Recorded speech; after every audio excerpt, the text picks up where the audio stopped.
Good morning, praise allot, శుభోదయం, అనుదిన ఆహారం అనే ఈ ఆధ్యాత్మికమైన కార్యక్రమానికి సుస్వాగతం. మనుషుడు రొట్టె వలన మాత్రం కాదు గాని దేవుని నోట నుండి వచ్చు ప్రతి మాట వలన జీవించును.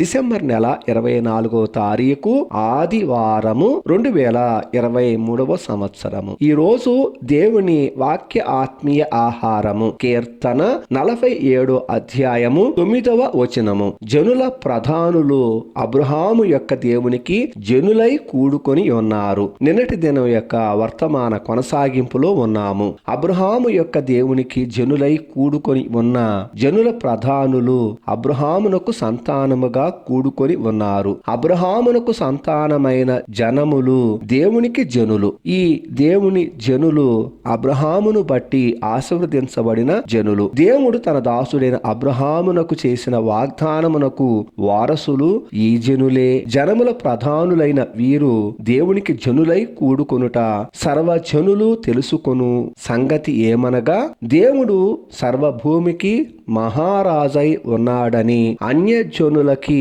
రాజై ఉన్నాడనియు, ఆయన మహోన్నతుడు భయంకరుడని తెలుసుకొని జయధ్వనులతో దేవుని గురించి ఆర్భాటం చేస్తారు. ఇలాగూ దేవుని యొక్క సార్వభౌమాధికారమును సర్వజనులు తెలుసుకొనవలెనని దేవుని గురించి పరిశుద్ధాత్ముడు ఈ కీర్తనను రచించిన రచయితల ద్వారా తెలియచేయుచున్నారు. ఇది అబ్రహాము జీవితములో నమ్మకమైన దేవుని యొక్క సంకల్పము. దేవుడు మన పితరుడైన అబ్రహామును ఒక జనముగా చేశాడు. మన పితరుడైన అబ్రహాము హారానులో కాపురం ఉండక మునుపు మెసొపొతేమియాలో ఉన్నప్పుడు మహిమగల దేవుడు అతనికి ప్రత్యక్షమై, నీవు నీ దేశమును నీ స్వజనమును విడిచి బయలుదేరి నేను నీకు చూపించబోవు దేశమునకు రమ్మని అతనితో చెప్పాను.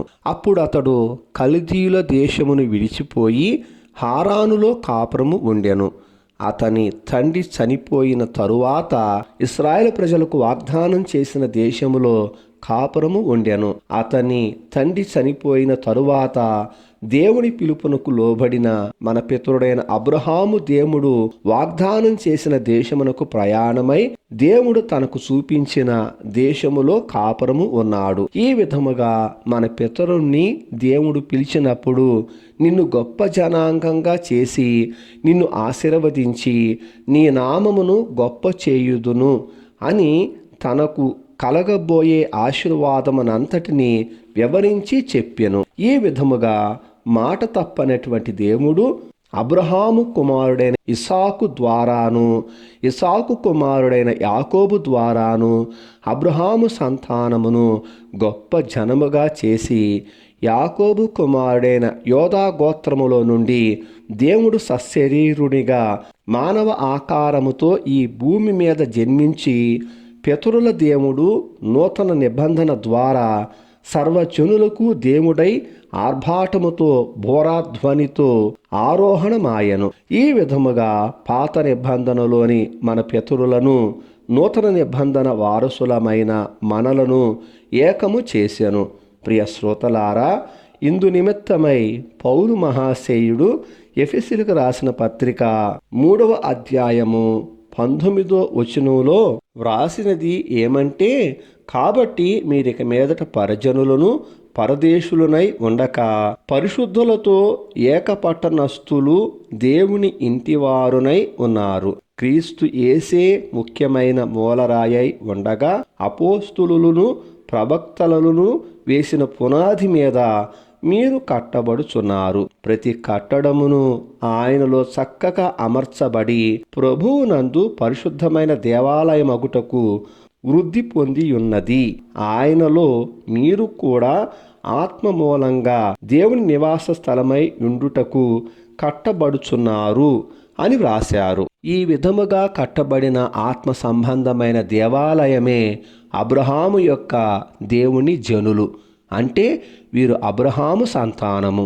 ప్రియ దేవుని స్నేహమా, ఈ ఆత్మ సంబంధమైన దేవాలయములో జనులు ప్రధానులు ఉన్నారు. ఈ ఆత్మ సంబంధమైన దేవాలయములో అందరూ సమానమే.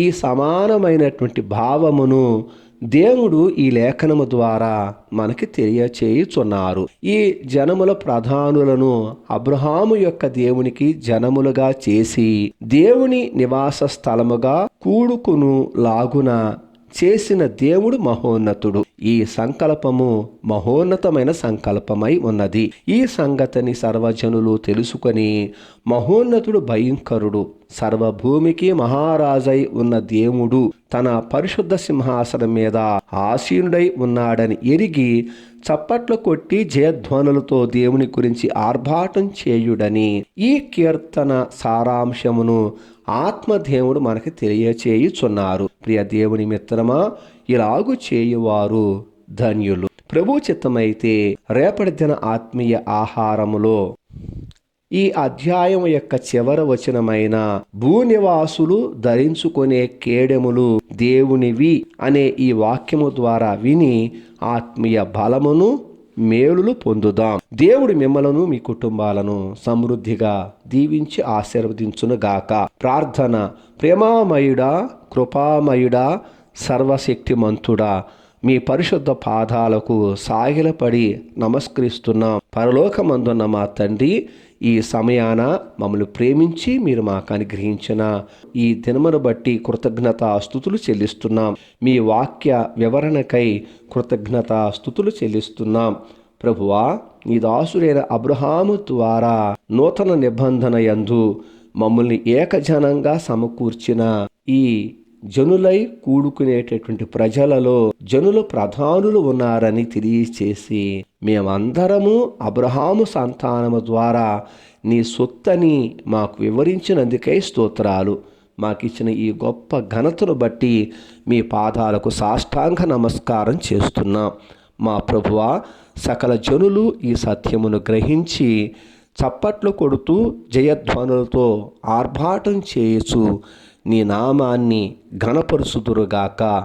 ఈ సత్యము సర్వలోక నివాసులందరూ తెలుసుకున్నట్లు ప్రతి ఒక్కరి మనోనేత్రములను మీరు తెరవమని ప్రార్థిస్తున్నాను.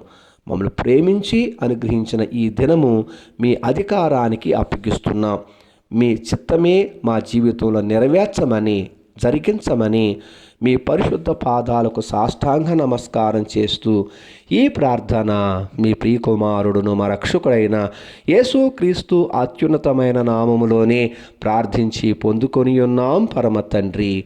ఆమేన్. తండ్రి, కుమార, పరిశుద్ధాత్మ త్రియేక దేవుని అన్యోన్య సావాసము సదాకాలము మనకు తోడై ఉండి నడిపించునుగాక. ఆమేన్. Thank you. ప్రభుపాద సేవలో పాస్టర్ ఉమా జాష్వా.